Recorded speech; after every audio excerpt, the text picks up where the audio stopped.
Hey everyone, it's Laura from the blog artreallyhouse.com, and today I'm going to show you how to make a healing foot balm for dry, cracked skin.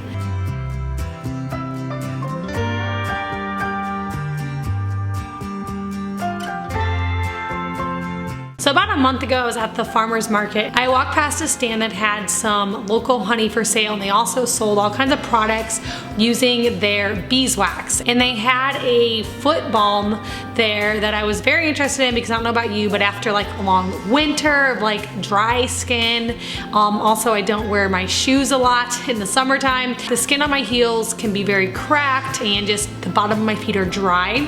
And they said that this balm was really good for helping with that. So I bought me some of the balm and I used it, and after a few times of using it I already noticed a difference, and so I wanted to recreate the recipe and get it out on my blog and my YouTube channel to share with you guys. So I did some experimenting, and after a few tries I came up with a recipe that is very similar to the balm that I bought, and I've been using it for probably 2 weeks now, and the bottom of my feet look so much better. The ingredients that I'm using in the balm are really good for restoring dry, cracked skin.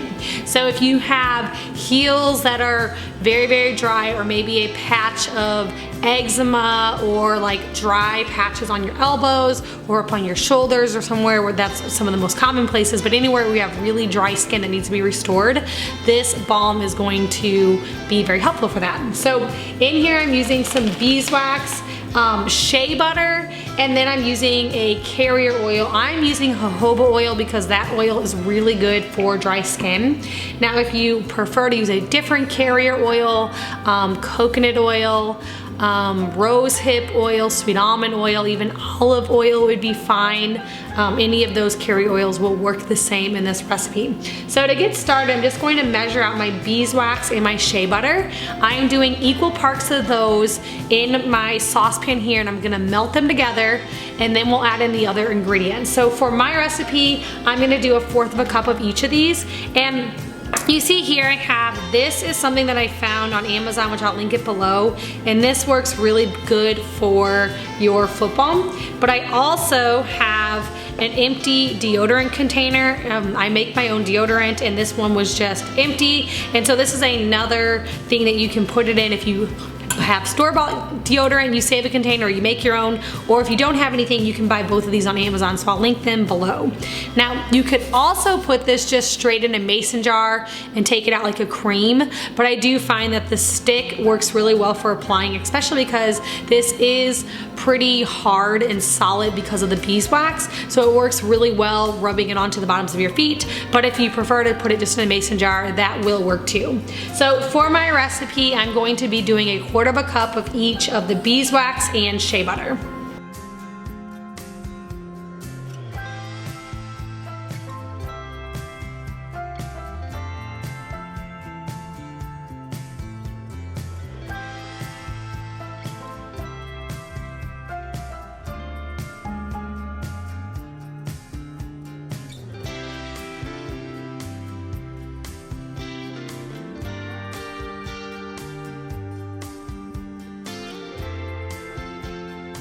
Okay, now I'm going to add in my jojoba oil, and I'm just doing 1/2 of a teaspoon, or sorry, 1/2 of a tablespoon of the jojoba oil.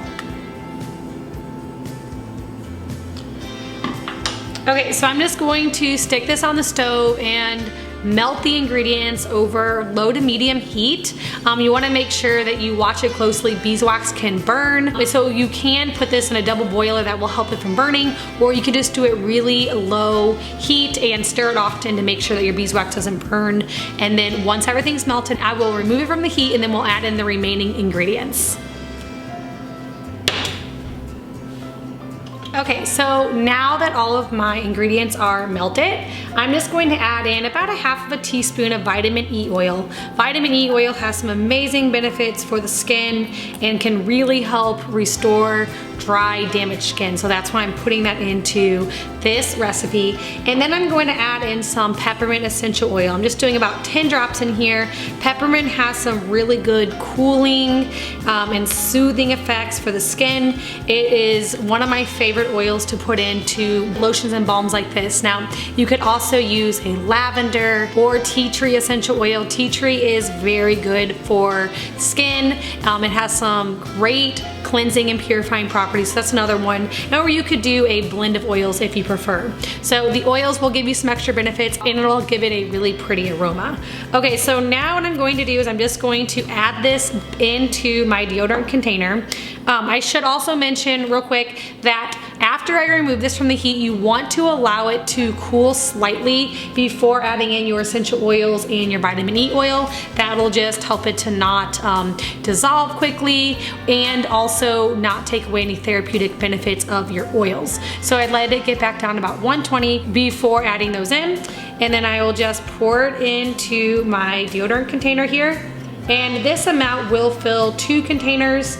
So you can obviously double or make double this recipe or make less depending on how many containers you want to fill. And then I'm just going to let this sit here until it's completely hardened and then it will be ready to use. When you go to use your stick, all you got to do is just rub it onto the skin. As it hits your 98-degree skin, it will melt slightly and just rub on perfectly. It's very simple to use and you can use it as needed. I have been using it every night before bed, putting my socks on, and like I said, I've seen a big difference with just that. But if you have want to get quicker results, or if you have really bad skin, you can use it in the morning and night or just as needed. This is also safe to use on kids because it is all great natural ingredients. You can even use it on little ones like babies, even though baby skin is very soft already, but I have used it on my kids and it works really fine for them. So that's it, guys. It's super easy. I will link the different things that I'm using here down in my description box to make it easy for you guys to find, and hopefully you guys enjoy this stuff as much as I do. Down in my description box, I also have a link to my free essential oil masterclass where I just show you all the different ways that we use essential oils here in our home to replace different products like cleaners and hair care and skincare, and doing all those things really helps to save us money. So I'm going to have a link for that class where you can register down in the description box below as well. Thank you guys so much for watching, and hopefully I'll see you all in the next video.